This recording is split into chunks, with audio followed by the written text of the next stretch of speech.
Hi guys, welcome back to my channel. Kung bago lang kayo sa channel ko, ako nga pala si Annalyn Tapa. Welcome kayong lahat. At kung hindi pa kayo nakapag-subscribe, i-click nyo lang ang subscribe button sa baba at pakiclick nyo na rin ang bell notification para ma-notify kayo sa lahat ng mga videos na i-upload ko. Kung bago lang kayo guys sa aking YouTube channel, nag-upload ako ng mga video tips, video tutorial, nang sa ganun ay may share ko ang kaalaman ko sa kapwa ko YouTubers, lalong-lalo na sa mga new YouTubers na nagsisimula pa lang gumawa ng kanilang channel. Hi guys, kamusta na kayo? Sa video na ito, i-share ko sa inyo kung paano ba gumawa ng YouTube thumbnail ngayong 2026 about sa music content. So kapag ang mga content nyo about music, so i-share ko sa inyo guys kung paano gumawa ng thumbnail. So kapag hindi nyo pa na-install ang Canva, i-install nyo na. Pwede siya sa Android guys, pwede siya sa iPhone. Ang gamit ko always is Android.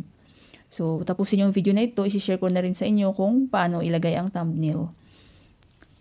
So kapag bago lang kayo sa Canva, mag-sign in lang kayo guys. Mag-sign up kayo gamit ang inyong Facebook account or Gmail. So sa akin, Gmail yung aking ginamit sa pag-sign in. So dito sa search box, kung ano ba yung gusto nyong topic guys, so yun ang i-search natin. So about music. So YouTube thumbnail for music. Ayan, then music video. So ayan, napakaraming lalabas dyan guys. So piliin nyo lang yung walang sign na ganito guys, yung king na sign, crown. Kasi kapag may ganyan, may bayad yan. So don't worry, napakarami ditong free. Halos lahat free na nga guys. So dati kasi may napansin ko, may bayad, halos lahat may bayad, pero ngayon is ang update ni Canva walang bayad. Ayan, super dami dyan guys. So hindi lang naman na music yung pwedeng gumawa dito guys. So halos lahat ng tutorial thumbnail, travel blog, or about fitness, so andito na lahat. So pili lang kayo dyan. So maghanap tayo dito ng ihalimbawa ko sa inyo.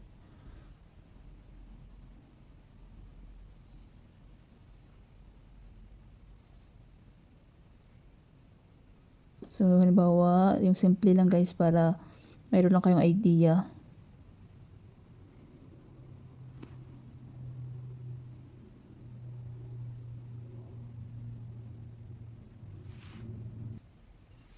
So, halimbawa ito yun, yung napili natin. So, halimbawa lang ito guys, depende sa inyo kung ano yung bet nyo. So, ipapakita ko kasi sa inyo kung paano siya i-edit kung gusto nyo palitan ng sarili nyo talagang photo. So, kapag gusto nyo palitan guys ng sarili nyong photo, i-click nyo yan guys. Yan. Then, punta kayo sa baba. Hanapin nyo ang replace. Mapupunta tayo sa ating gallery. So, dapat may naka-ready na kayong mga photo na ilagay nyo sa thumbnail nyo. So, pili lang ako dito ng photo guys. So, halimbawa ito. So, ayan, diba? Nakalagay na yung sarili natin photo dyan. So, halimbawa, ang music nyo is love song music. Gusto nyo rin palitan, love song music. So, i-click nyo lang yan. Then, sa baba, edit. Yan. Then, i-X lang natin. So, love song. Love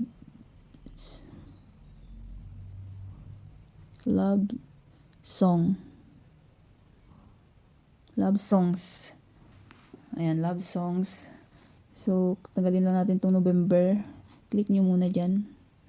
Ayan. So, tanggalin natin itong November, 2 of November. I-edit natin yan ng date ngayon. So, today is January 28.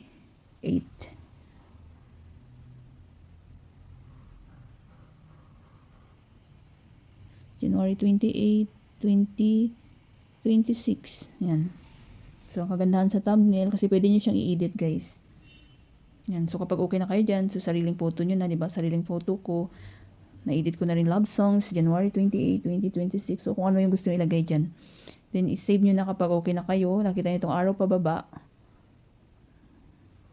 Yan. Nasi-save na yan guys. Save as image. So, check natin kung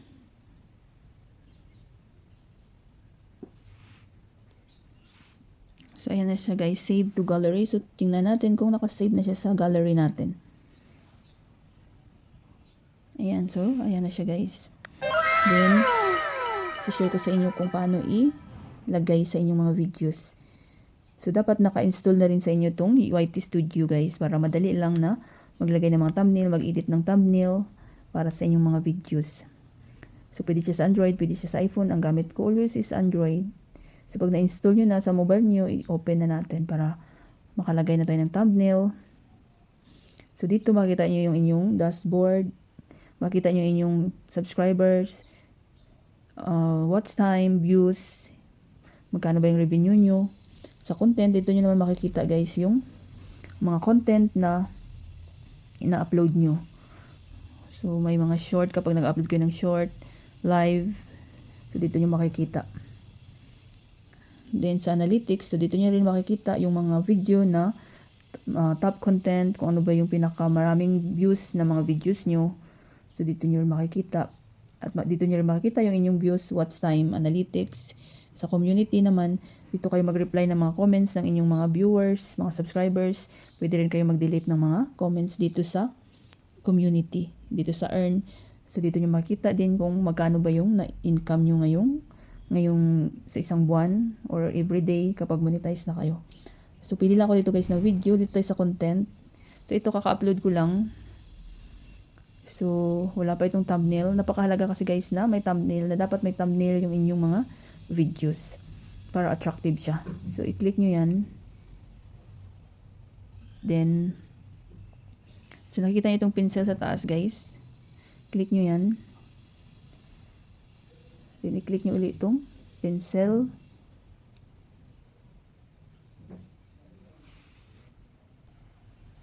Then, sa baba, custom thumbnail. So, mapupunta tayo sa gallery. So, ito yung nagawa nating thumbnail kanina, di ba? Halimbawa, about music yung videos ko. Dahil hindi siya about music, guys. So, halimbawa naman ito. So, travel vlog kasi yung aking upload today. So, i-done nyo. Ayan. So, yan na yung thumbnail natin na nagawa. Kapag about music, yung inyong mga content. So, napakalaga na maglagay kayo ng thumbnail, guys. So, napakaganda ng Canva. Lahat ng thumbnail, pwede tutorial, food, travel, depende sa inyo kung ano yung content nyo. So, i-check nyo sa aking tutorial playlist kung paano gumawa ng mga cooking vlog, thumbnail, travel vlog, tutorial, at marami pang iba. So, kaka-upload ko lang this week, guys. So, i-check nyo na lang.